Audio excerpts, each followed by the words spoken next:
have drifted into the Underworld. The Star Wars Underworld. I have a bad feeling about this. Here we go. You are listening to the Star Wars Underworld podcast, the voice of the next generation. We must go to the lower levels. The Underworld. By the fans, for the fans. Ben. Since I started the Underworld, I've met so many great friends. I mean, it's just a massive subculture of people. You've taken your first step into a larger world. Chris. Well, I grew up in the 1990s, and mall packaging is nostalgic for me. Is nostalgic. So, this is where the fun begins. Dominic. Yeah. Who cares if it's slave Leia dancing? It's fun, it's funny, it's supposed to be fun, and it's all around good times. Good times. We're gonna have you Next tonight. Generation strikes This back. morning. Call the line 321-800-5802. I've got a call to make. Let's make this a bit more interesting. You've got a lot of guts coming here. This is a very dangerous place. So, are you in? Nice of you guys to drop by. I can't believe you came all this way to see me. Hello, everybody. Good morning, Anaheim. This is the Star Wars Underworld podcast, and we are live broadcasting everywhere in the world and in this room right here. I'm so excited. This is our first live broadcast that we've ever done from a convention. I know some of you guys I don't know.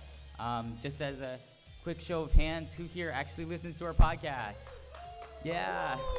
And then for everybody else, welcome to the family. We're gonna have a great show tonight. We have great guests. I said tonight again. We stayed up all night last night at the 501st party. We still think that's still happening because it was so amazing. Yeah. So my name is Chris, and joining me live in person on the show for the first time is the head writer from StarWarsUnderworld.com, Mr. Dominic Jones. Yes, hello. Yes, hello, Chris. Hello, Ben. Hello, Celebration. This is so cool. This is my fourth celebration, and to be up here and being a part of the actual show is so mind-blowing. And just, walking in to the exhibit hall earlier, I had one thought in my mind. I said, guys, we're home. And, it's just like Han and Chewie, man. It's so incredible to be back, and I cannot wait to share this hour with you guys, and of course a special guest. But and we want to get to him as quickly as possible, so I'll throw it back over to Chris to introduce this other guy sitting next to me. He actually exists. We didn't realize this for quite a while. I'm not a Force Ghost anymore. Yeah, We thought he was blue and sparkly glowy. Yeah. What's up, sparkly Yeah. glowy? So that other voice and face you're seeing, it is the founder of the Star Wars Underworld, Mr. Benjamin Hart. Woo! Hello there. Wow, this is absolutely amazing. The past couple of days have been absolutely amazing. Just everything we've seen, everything we've done, and you guys, you're here. I can see you, all of you. You can see me. Holy crap. But yeah, this is going to be a fantastic show. Thanks everyone for coming. And glad everyone can make it. And yes, we've got an awesome guest with us here tonight. Yeah, we got a guest. We kind of drew the short straw when it came to the podcast stage because we're up against Star Wars Rebels, the big promo. So because of that, we decided we needed one of the original Rebels to make up for it. So joining us, you know him as Dak. I can take on the whole Empire myself. He was also Boba Fett during the Cloud City scene, so he fits in perfectly in the Star Wars Underworld. Welcome to the Star Wars Underworld podcast, Mr. John Morton. Hey, it's good to be here. Well, you know what Boba Fett said to the Empire when he saw what was happening to Dak on Hoth. He said, he's no good to me dead, so he brought Dak back to life. Exactly. Anyway, it's great to be here with you guys. Oh, yeah, and I think I'm part of the Underworld now, so that's good. Yes, absolutely. Oh, absolutely. Well, we were just talking a second ago. This is your fifth Star Wars Celebration, man. What is it about Star Wars Celebration that separates it from all the other conventions? Well, I think, it's fan-driven. And, we got that in spades on Thursday with the panel that, Kathy Kennedy and J.J. Abrams gave. And you could sort of see that, Disney is getting the message that, the authenticity of the franchise, if we want to call it that, it all comes from the fans. And so it's a bottom-up sort of fed inspiration. So that's what's really neat about this. I mean, I've done, Superman and Flash Gordon and a bunch of war films, and so I'm associated with a number of different franchises. Somebody find me a different word. I don't like that. Yeah. It's too corporate. But anyway, film series. Or yeah, series. Something like No, that. or genre, what have yeah. you. No, but this Star Wars is very unique. And, hey, man, I got back into it in the 90s, and I'm sort of living into it every day. Yeah, because you more than almost any other Star Wars celeb, like, you're really involved in the Star Wars fan community. You're out there on Twitter all the time. You're at the celebrations. You did your own panel on Thursday. Yeah. You do some stuff with our pals over at Jedi News. Like, you've really gotten involved.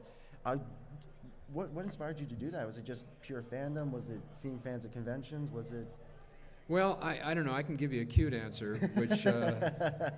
well, we love cute answers. All right, so, I'll give you a cute answer. When I first got my first appearance as Dak was in Baltimore at the Senator for the re-release. And I was up there giving a speech to kick off the event. And the place was packed. And when I got down off of the apron of the stage to start the movie, everybody was yelling and screaming at me. And when I sat down, I was with one of my cousins, and they said, "Hey, John, what are they yelling at you?" And I said, I have no idea. Well, there was this young man who was in front of me, because I was in the audience way back up at the end of the stalls, and he was about 17, and he was obviously clocking the star, who, everything that he was doing, and he leaned over with great disgust and said, "Your lines." And that was kind of a wake-up call, that if I was going to be doing this, I really needed to figure out, well, what were the lines I said? Because the only ones that I remembered was, "Right now, I can take on the Empire all by myself." But there were other things, like, we have a malfunction in fire control. I'd forgotten I said that. So, not surprisingly, you folks know more about me and Jeremy and Mark Hamill and all the rest of us than we do, because quite frankly it was just one of a number of jobs that we were doing when we were young kids in the biz. And so it's my obligation to the fans, since you all want me to be here, and that's really what it is, because I've got other things that I do, my 9 to 5, to be, to live into Dak and to live into Boba Fett. Yeah, well, we've got a malfunction in the fire control. It is just one of those classic lines that you hear people quoting on the streets. It's up there with me, the fourth movie, right? Yeah, right. Of course, malfunctions in fire control happen all the time. That's the dirty little secret. And the other thing, of course, is that you learn to find your piece. When the fans were wanting me to sign the Boba Fett or autographs for the picture with me and Billy D and David and Labatt, I would sign John Morton. And many of them would say, no, we want you to sign as Boba Fett.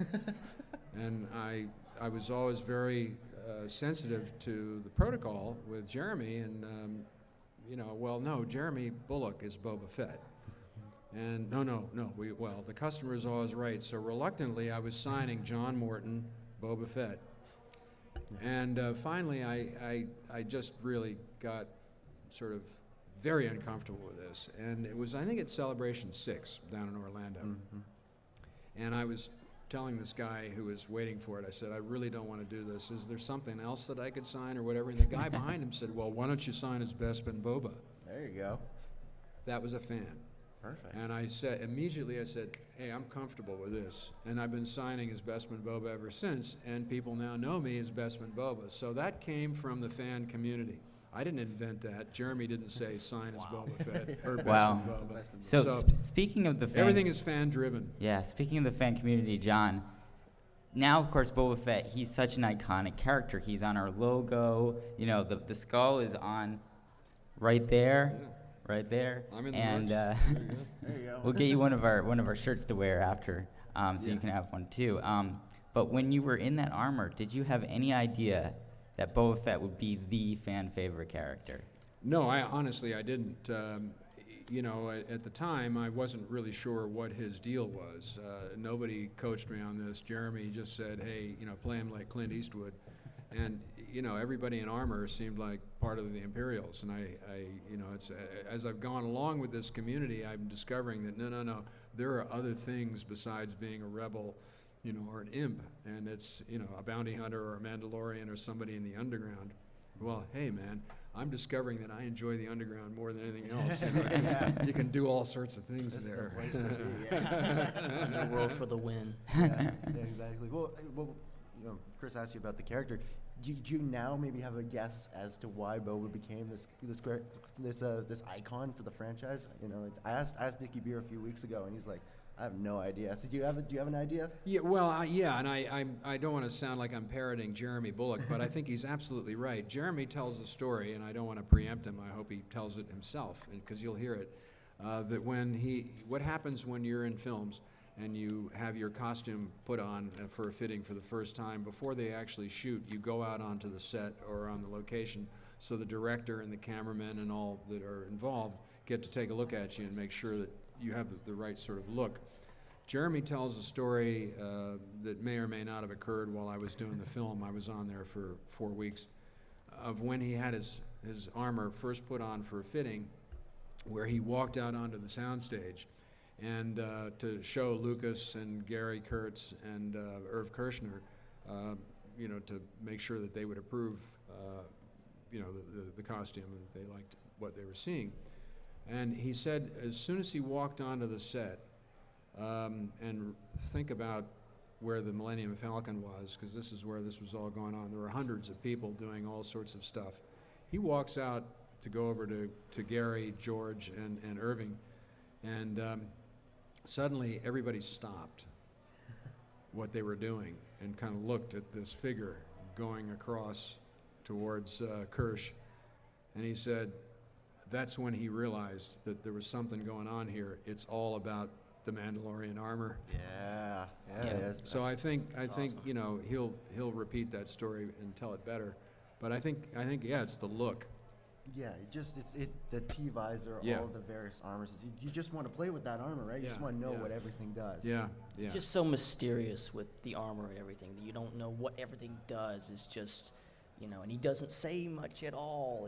He's just there, and you know, you don't know where he came from, what he's doing, whatever. So. Well, that's why I think Jeremy's insight to me was so inspired when I asked him, you know, because nobody else told me any direction as to how to play it. I said, Jeremy, what's the motivation here? And he said, hey, just play Clint Eastwood, fistful of dollars. Yeah, absolutely. And it was, you know, everything measured, deliberate, menacing, economy. That's what it was. For sure, yeah. I think we can all tell in the film it worked. It worked perfectly. You guys pulled it off excellently. Now, before we let you go, because we know that you for sure have tons of people waiting down there needing some autographs from Bestman, Boba, and Dak. You know, obviously we saw the trailer for The Force Awakens yesterday, and we've seen in a lot of Star Wars media recently characters that we once thought were dead can come back. I mean, if Darth Maul can be chopped in half and come back on the Clone Wars, I bet we could get a cyborg Dak in the sequel trilogy. Would you have any interest in doing that? Oh, absolutely. Yeah. I think they'd have to do a lot of CGI to make me look convincing that I was still 30 or thereabouts. But I think, that's the interesting. I don't think the retcon issues and canon and legends and all of that, really we as fans should make too much out of that. Tim Zahn, I love to quote, we were on a panel last year in D.C. If you think about it, if we're going to accept the reality of the galaxy and the Star Wars timeline, and you think that there are journalists out there and people doing reportage and doing their memoirs, you know, as we all know, reportage, memoirs, and such aren't always 100% accurate. So let's say that the recording, whoever did the recording of the Sarlacc scene, could it have been photoshopped by the imps for some propaganda purposes, or was it photoshopped by the rebels for some propaganda purposes? That, you know, did Boba Fett actually die in the Sarlacc pit, or was he regurgitated? And let's invent. You know, this is all fantasy. So, you know, Boba Fett could quite easily come back. Absolutely. We don't know the story, so no, the evidence is there on the screen. Well, you know, there's a lot of evidence on the screen that's not entirely accurate in real life. Why do we hold Star Wars at a higher, higher standard? So in the case of Dak, for example, I already know what happened to Dak. See, here's what happens, okay? Desh Rendar, how many people know who Desh Rendar is? Okay, Rendar was operating on Echo Base, right? And he had a SAR team out there, search and rescue, And Dak was not actually killed. He was seriously wounded. He was not killed by the laser blast. Skywalker was trying to get him out, but, hey, no, man. He got his lightsaber, and that was enough for him to take care of business. But Rendar came by with his SAR team, pulled Dak, grievously wounded, out from the wreckage, whisked him away to what? The Bacta tank? Okay, he was revived. He was sent off to a distant place where he operated kind of like Humphrey Bogart in Casablanca. He was in a tap calf. That's why tap calf. So he spent the rest of the war until after the Battle of Endor as a bartender in a tap calf. I'm not going to tell you where it was, but it was. They couldn't put him back together to be an X-wing pilot. But after the Battle of Endor, in his time in the tap calf, then maybe he came back as a mercenary. Who knows? No, exactly. So anything is possible.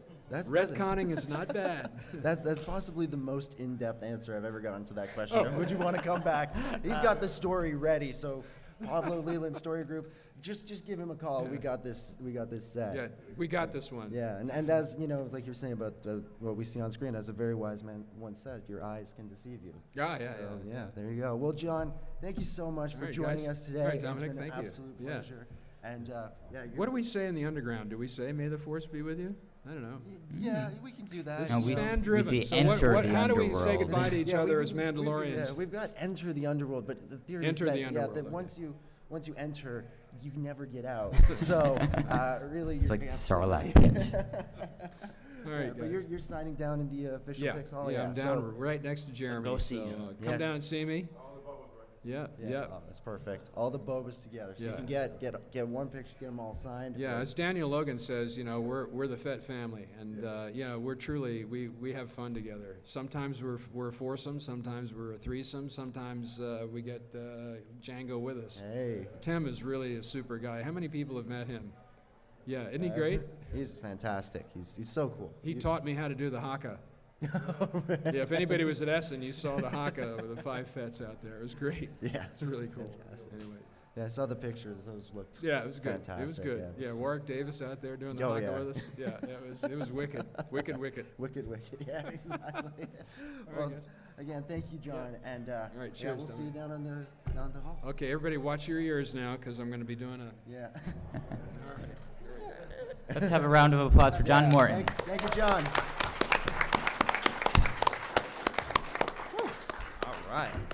That was a blast. Yeah. So yeah, John's down in the official Pix booth. Go say hi to him later. I'm sure you'll talk with people for as long as they want. Oh yeah, absolutely.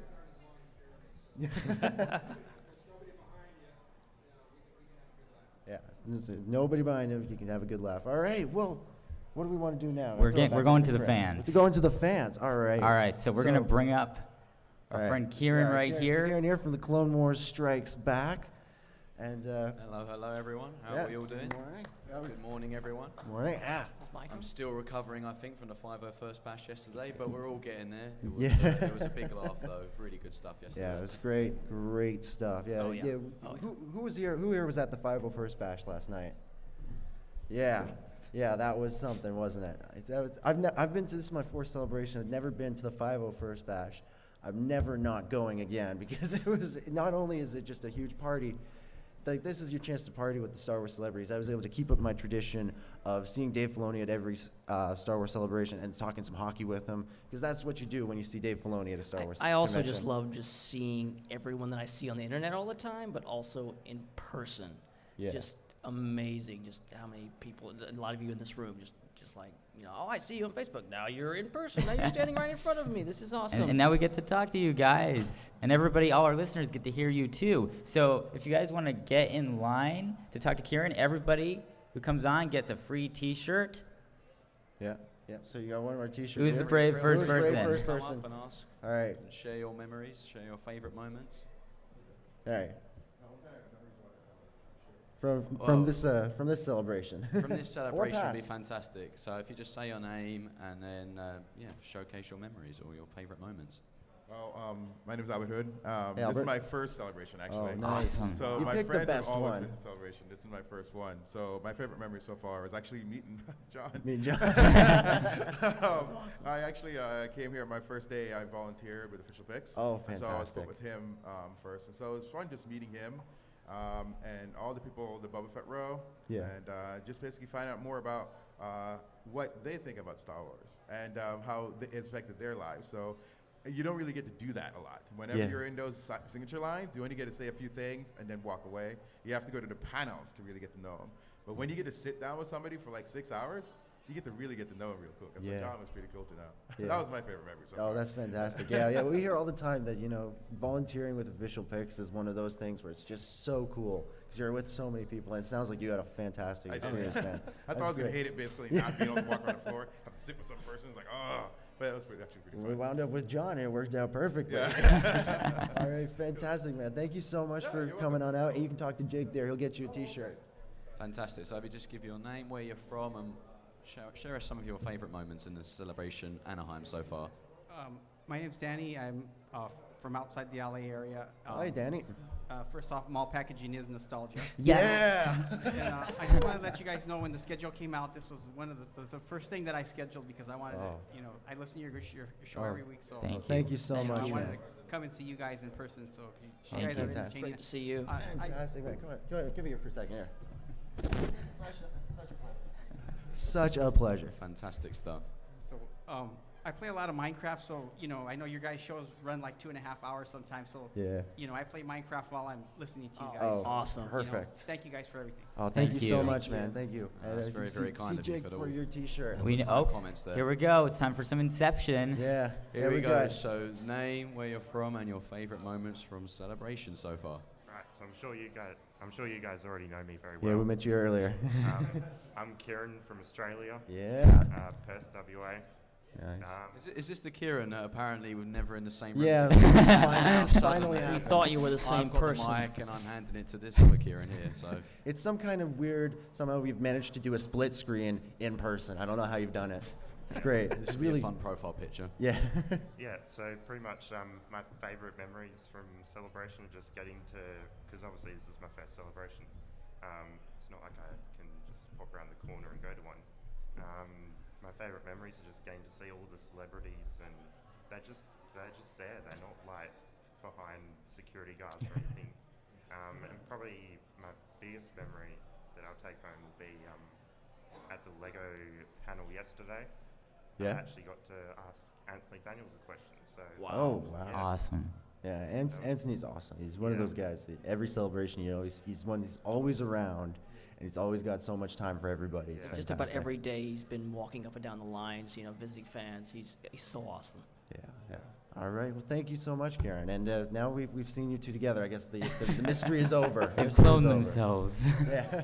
Mystery solved. Mystery solved. Yeah. So you see Jake for your T-shirt. Fantastic. So just if you say your name, where you're from, and your favorite moment. Hi, I'm Karen. I'm from Los Angeles. This Hi. is Hi. My first celebration as well, and it's just amazing being here because I was a huge fan since I was little of just Star Wars. It's you connected to everything in your life. So it's pretty cool. And my favorite memory was yesterday. I went to the Clone Wars Bad Batch. Oh, and yeah. that was amazing. Just seeing those last those 4 not aired episodes, and just seeing where Echo ended up. That was just great. It answered a lot of questions. Yeah, it did. Who saw the Clone Wars Bad Batch yesterday? Was it? There we go. Yeah, you guys got it. This thing was fantastic. You guys, hopefully they'll put it up on StarWars.com because it was really, really well done. Yeah. So amazing. And then seeing the process of how you do animation and Yeah. seeing it not fully edited was really cool too. Seeing how it will go from just having that standard of what it is to eventually putting the details in, and that was different. Yeah. What was amazing about it is that it was unfinished animation, but you wouldn't know it. And I think D. Bradley Baker summed it up best when he said that this is still the best stuff that's out on television, Yeah. in spite of the fact that it's not even fully finished animation, which Amen. is testament to how great the Clone Wars is. Yeah. Absolutely. And well, thank you so much. And you see Jake for your T-shirt, and we do have women's sizes. So. All right. Anybody else want a T-shirt? A T-shirt. There we go. There we go. Come on up. Here we go. Take the floor, my friend. Hey, Dave from Oregon. We'd love. And fan of the podcast, and you know, I didn't even try to like see some of the celebrities, but I'm happy to see a lot of my favorite podcasts. Oh, fantastic! Making Star Wars the other night and saw you guys. So, oh, thank you. That's basically it. And to see all the different fans and all the costumes, it's been pretty awesome. Oh yeah, thank you so much, man. Yeah, it's been fantastic. I remember going to my first celebration. It's so weird to have somebody say, "Oh, I want to see my favorite podcasters," and be talking about me, because that's mind blowing. Because I remember my first celebration, I went to go see Jason and Jimmy, and I was just like, "Whoa, they're there! They're actually doing this. I can actually see it," and it's so cool. So thank you for that mind blowing experience. You guys do a great job. You have excellent radio voices, and you guys do a great job. Thank you very much. Thank you so much. And see Jake for your Thank you for the t-shirt kind there. words. And we've got someone else here who somehow managed to get into this panel. But I guess someone had to let him in, didn't they? But no, let's let yourself introduce yourself. Hi, I'm Chris from Ireland. Oh, nice to meet you, Chris. Yes, lovely to meet you all. Yeah. It's actually phenomenal for me to meet everybody here, but especially to meet my American counterpart. Yeah. So another one, we actually are both real people. Yes, yeah. Celebration, of course, is a fantastic experience, and it really is. It's all about the people. But I think somebody has to come up here and talk about that Thursday morning panel. Yeah, Yes. oh yeah. It's coming. It's got to be one of the greatest Star Wars experiences a lot of us have ever had. And it's not just getting to see that trailer, or even just getting to see JJ and KK on stage. Yeah. But that whole experience of being up all night, or even up really early, and the banter in the queue, JJ buying everyone pizza. Yeah. Unforgettable. Absolutely unforgettable. Yeah, absolutely. Yeah, so, because you got there about 3 a.m., right? Yeah, we got up about 3:30. We were in for 4. Yeah, well, we should just make sure for everybody that doesn't know, this is Irish Chris. This is a guy who's been part of our crew for a couple of years now. He's one of our collecting guys, been on a bunch of Clone Wars Strikes Back. And yeah, so you got there about 3:30. We did the all-night shindig. Yep. Chris and I were in line from about, what? We got there at 1:30. I was there at 1:30. 1:30, yeah. So it was like 20 hours for me. 20 hours. It was wild, but it was well worth it. What did you guys say about that trailer? Like, I mean, come on. I tell you, when Han and Chewie showed up there at the end, and it just said, "Chewie, we're back home," I just leapt out of my seat. I don't know if I've ever been quite that excited by a movie trailer. And that was after, you know, BB-8 rolls out on stage. I'm like, oh my God, mind blown. He's real. And just other things is just amazing. Seeing the cast, they weren't announced. Just seeing, you know, Daisy Ridley, Oscar Isaac, all those guys was just amazing. Yeah, we're gonna, you know, it's one of those things, right? We're not gonna talk too much about the trailer today, just because we need a good 2.5 hours to do a 2-minute trailer. I mean, planning our shows. How long did we do on the 88-second trailer? What, 93 minutes? Yep, that sounds about right. So I don't know how we're gonna do 150 seconds. It was like a second per minute. I think that was the We're gonna ratio. have to devote a show to the Force Awakens trailer, a show to the Battlefront trailer. Yeah. and Who just saw the all Battlefront this. trailer? I mean, there we go. Yeah. Yeah, you missed the panel. I see. Yeah, I got in. I was able to use this here media pass to sneak my way in. I'm a very important. What's the saying? Powerful, influential member of the Star Wars media. That's the saying. And yeah, it was great. That trailer, the game looks fantastic. I mean, apparently they've got some actual gameplay downstairs. So we'll have to go check that out. You saw that? How is it? It's fun. Oh. Oh, wow, that's awesome. That's fantastic. It's fantastic. Yeah, and just think, like, we've seen Force Awakens, we've seen Battlefront, we've still got Rebels, and whatever they're doing at the closing ceremonies tomorrow. So it's like every day they plan this out perfectly. Every day they've got something big coming for us, and it's just worked out perfectly. I mean, this is the best celebration so far. I think all of us that have been to previous ones can pretty much agree. And not that I can talk. This is my first one. This is the first one. So yeah, it's your first one. How mind-blowing has it been? Pretty mind-blowing. Pretty mind-blowing. Like, majorly mind-blowing. Like every day, every hour, like just one after the other. I mean, just like getting here. I got the full experience, being in line all night. Yeah. And doing that. That was, grueling but amazing because it totally paid off. No regrets because that show they put on at the Force Awakens panel was just absolutely amazing. and just everything since then. Just you're talking about the Battlefront trailer, the Bad Batch, the and Revenge of the Sith last night. Ben had to click over to his notes because it's been so. You had to give it happens. away, didn't you? Yeah, You had to give it away. This is what happens: is you're at Celebration, you've done all these things, but you're so tired that they all sort of start to blend together. You're like, I what have I literally done just again? started forgetting things because like the last thing I saw was just so amazing, and it's just like Forgot everything else. What happened yesterday? What happened an hour ago?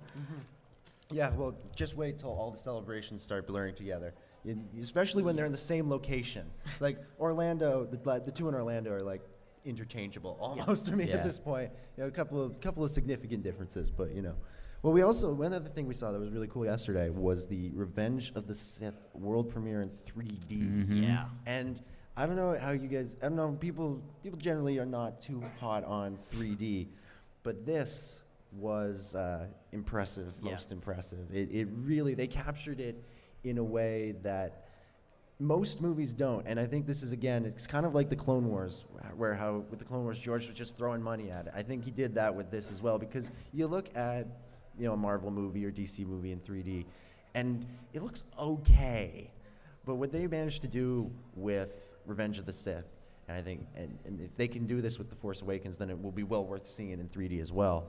Is they managed to just, you almost feel like the only way I can describe it, and I'm sorry, I have to do this. I'm going to make a Doctor Who reference at a Star Wars convention. I think this is maybe illegal, so please nobody throw me out.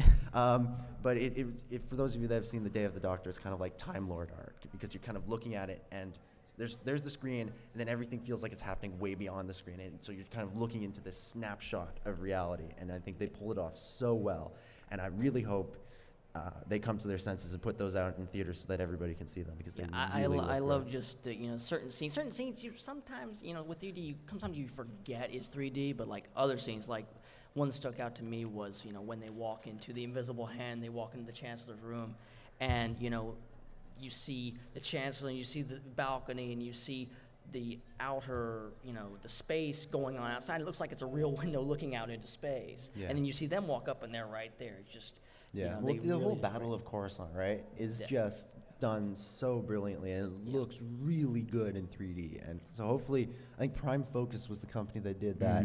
If they can get them to do The Force Awakens, then we are in for a real treat with that. But I tend to not really like 3D, but I did really like that. I thought they did a good job. Yeah, they did. They did a fantastic job. Yeah. All right. So. What? Oh, yes, right, I forgot. We had a plan, and I blew it. Okay, those of you that have listened to the podcast before, about, well, we'll put the blame on him, his obsession with barbecue sauce. My obsession? Yeah. It wasn't my choice to be obsessed with this. Well, yeah, it's a problem, Ben. We're going to get you the help you need. I know. But, I'm checking into rehab after this. Yeah, but, I did hear a rumor that there might be some barbecue sauce here.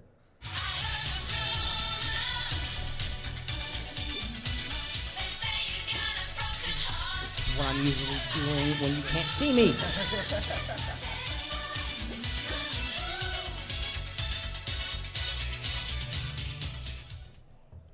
Bam! There it is. There it is. The legendary barbecue sauce right here.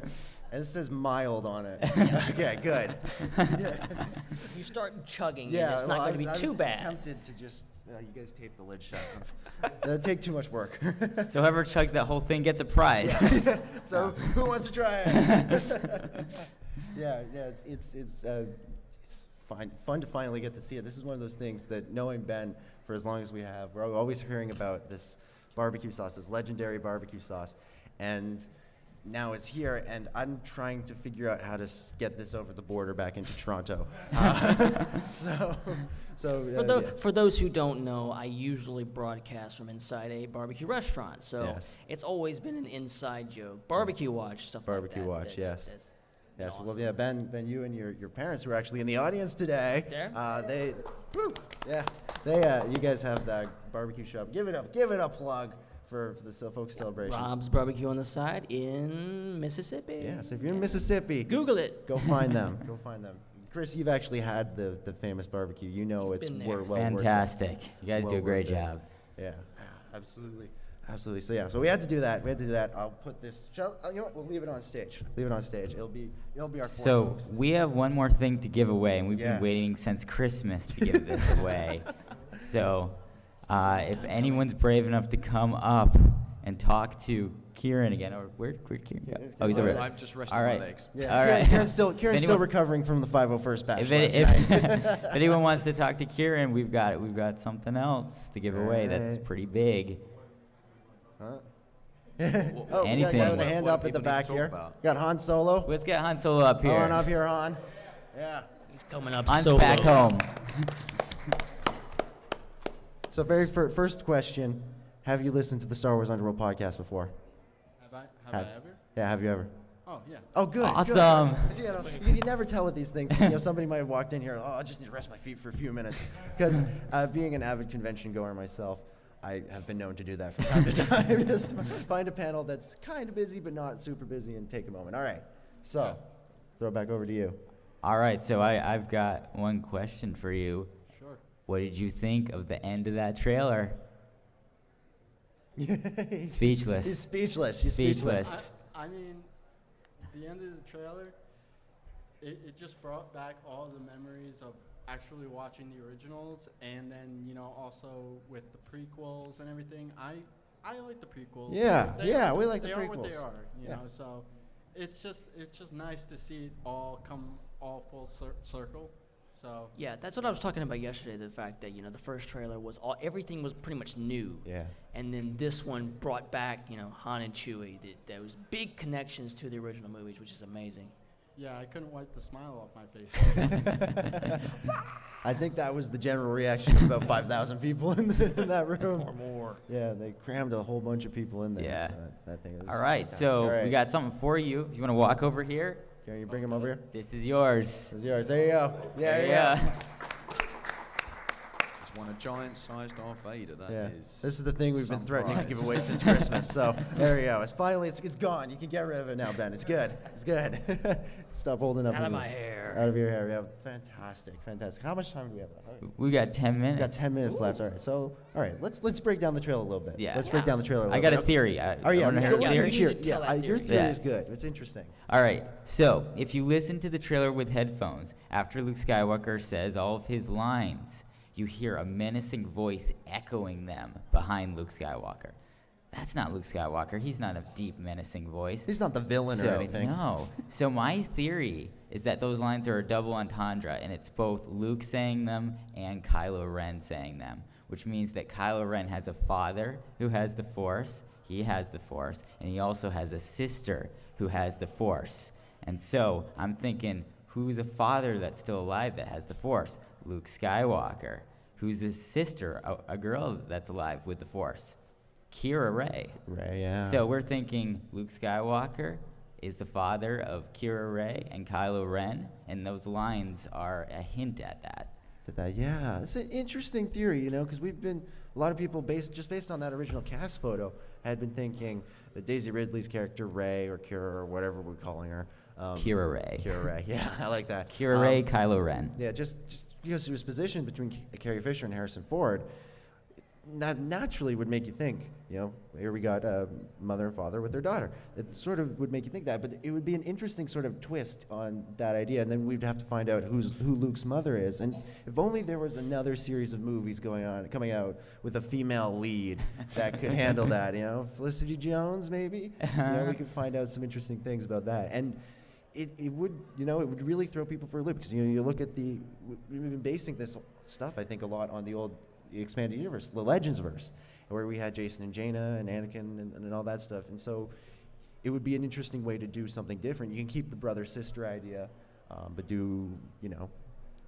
keep it going into the future. And we've talked about it before, how I don't think Kylo Ren is just some random dude that showed up. I think he has a legitimate, strong family connection to the Skywalkers or the Solos. Yeah. So, I think we're going to find out through the course of this movie, where he came from and, who he's related to. Yeah, and if there is, a significant age gap between Kylo Ren and Rey, and I think Driver's about 10 years older than Ridley.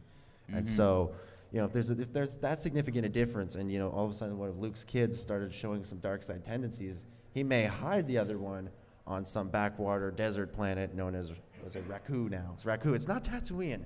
Kind of. Yeah. I'll be honest.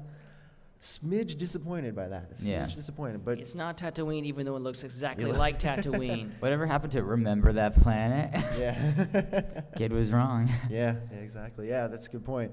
Well, Ben, you had a theory about that, about the Hutts involving. What was that? Oh yeah. Well, I'll tell you. I'll tell Ben's theory. You remind me. It was after Jabba died, they changed the name of Tatooine. After Jabba died, we changed the name to Jakku. Well, we don't want to be associated with that Jabba the Hutt. Yeah, I've said this before. If they do wind up putting Hutts in the sequel trilogy, I really, as a nod to Clone Wars, want Rada to have taken over for Jabba. I want It's gotta be Rada. It's Stinky gotta be. the Hutt as the ultimate crime lord All now. grown up, taking his father's place. Exactly. Yeah, but so many great shots in that trailer. I look forward to doing that just proper. especially the shot of Darth Vader's helmet. Yeah. I mean, that was amazing. Mangled. Finally, we've heard a lot of rumors about that. Yeah, those that skipped the rumor section. Finally we can put a visual on that image. No skull. But no skull. And I'll add what my theory is that tied into my whole conspiracy theory here is if it does turn out that Kylo Ren is Luke Skywalker's son. Well, Luke, of course, he never fell to the dark side, so how could his son fall to the dark side? Well, he's also got Anakin Skywalker's DNA as well, and it looks like he takes after his grandfather. I would expect Luke, if he had children, potentially to try to hide some of the Vader stuff, because it's a little bit of a stain on the Skywalker name, and you don't want your kids growing up thinking it's okay to use the dark side. So exactly. That little Grandpa Anakin there might be sugarcoating that a bit. Yeah. And Kylo Ren, as a teenager, you might rebel a little bit and say, "Hey, I want to do some fun things with the Force." Yeah. And maybe somebody comes along, like maybe this Uber guy we're hearing about, who's supposed to be the mastermind, and corrupts Kylo Ren and says, "Hey, your father Luke, he didn't tell you everything about your grandpa Anakin. He was also this guy called Darth Vader, and he ruled the galaxy." And then after that, maybe Kylo had a falling out with Luke. Yeah. And he became obsessed with Vader to the point of going out to Endor to find his remains. And then that's what we see in the trailer. I love this line of, where they're taking this, where, we've heard from George Lucas and other people talking about, the 6 movies were supposed to be the story of Luke, Anakin / Darth Vader, his rise and fall. And we know, obviously, Anakin's dead. We're going to move on past that point. But I like the fact that this movie, at least, if not, the next 3 movies, are going to deal with the legacy of Darth Vader. Obviously, these kids growing up now are going to either be burdened or obsessed with the fact that their grandfather was the most evil, second evil most dude in the galaxy. Yeah, it'd be hard. It's one of those things. I feel like Vader is going to really be a specter in this new movie. That there will be constantly be imagery that reminds you of Vader. We won't actually see him, but he'll be there in spirit. And like you said, it will hang over the Skywalker family. It'll be a real stain. But unfortunately, this is almost all the time we have, so we're going to have to wrap things up. Again, thank you everybody who came on out to see us at Celebration. It's been so much fun. It's been so cool. We need to do this more often. Next Celebration, hopefully we can get back here and we can have everybody. And hopefully, to everybody who's listening at home, either you'll be able to make it out, or they won't put us up against one of the coolest things, and so even more people can come out and see us. So for anybody listening to us for the first time, again, welcome. We broadcast at 9 p.m. Eastern, 6 p.m. Pacific every Thursday, and that's where you guys can find us. We're over at StarWarsUnderworld.com. Also, you can find us on iTunes and Stitcher, so if you can't make the live recording, you can download it, listen to it on your drive to work, or walk to school, or while you're doing chores around the house, walking your dog, whatever you're up to. Exactly. So play Minecraft. Yes, exactly. Exactly. Perfect. So a lot of people to thank for this. We'll start with you, Dominic. Thank you so much. It has been an absolute pleasure. This has been so cool. Like I said, this is my 4th celebration, and to actually be a part of the schedule and to be up here talking to you guys has been such a thrill. It has really, really made my celebration, and it's like I said, it's just mind-blowing to think, 5 years ago, 2010, going to the first celebration, 5 years later, here we are up on stage, actually being a part of Celebration.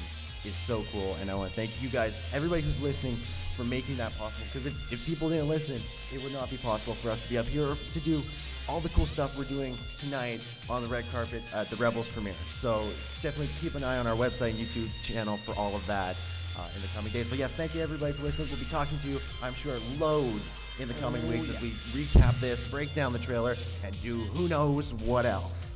Exactly. And also, huge thanks to Ben. Thank you. Thanks everybody. This was absolutely amazing. Actually, I want to thank a few people. For one, Mary Franklin, Reed Pop, Mary Lucas Franklin. Gum. If you see Mary Franklin around, go up and say thank you to her, because she plans these entire things, and she does an amazing job. Everything we're doing here is people work their butts off for months to get this happening, to make this happen. So big thanks to them. Also, thanks to these guys and our entire team for doing an amazing job at this celebration and just over the years building up this organization to something I would have never imagined. I never imagined I'd be sitting here talking to you guys. It's amazing. I also want to thank my parents for just being awesome and supporting me and being. I want to thank my parents too. Yeah, being the main reason I'm here, and escorting me out here to California, and it's been awesome. So yeah, thanks and of course thank all you guys for showing up, and thanks everyone on channel 1138 who's listening. And everybody on iTunes and Stitcher. Yeah. All right, and for our staff members here again, huge thanks to Kieran for helping us out with interviewing people. Huge thanks to Trey for filming this. Huge thanks to Jake for bringing people in, giving out t-shirts. Brittany also filming over there, doing a great job. And then shout outs to Kyle. You helped us out with our podcast when we were starting out, and thanks for the cables. And then Michaela, my sister, thank you for helping out with the Underworld. And my mom, thank you. And Irish Chris and Shannon over there for all their help. And congratulations, this is their honeymoon. Yes. Woo! We've got some pictures of their wedding up on the Star Wars Underworld Facebook page. It is phenomenal. It's everything you would think members of the 501st Rebel Legion's wedding would be. Exactly. So again, thank you everybody for listening. StarWarsUnderworld.com is where you can check us out. If you want to come up and meet us afterwards, if you haven't yet, we've got business cards we can give you to hand out to your friends. Tell everybody about the Star Wars Underworld. We're also broadcasting live right now on channel1138.com, which is 24/7 Star Wars radio. Star Wars radio all the time. Music, podcasts, all the good stuff. So check that out. Channel1138.com. There's a lot of other great shows besides us on that channel. And we're going to spend the last few minutes rocking out to this awesome music. May the Force be with you.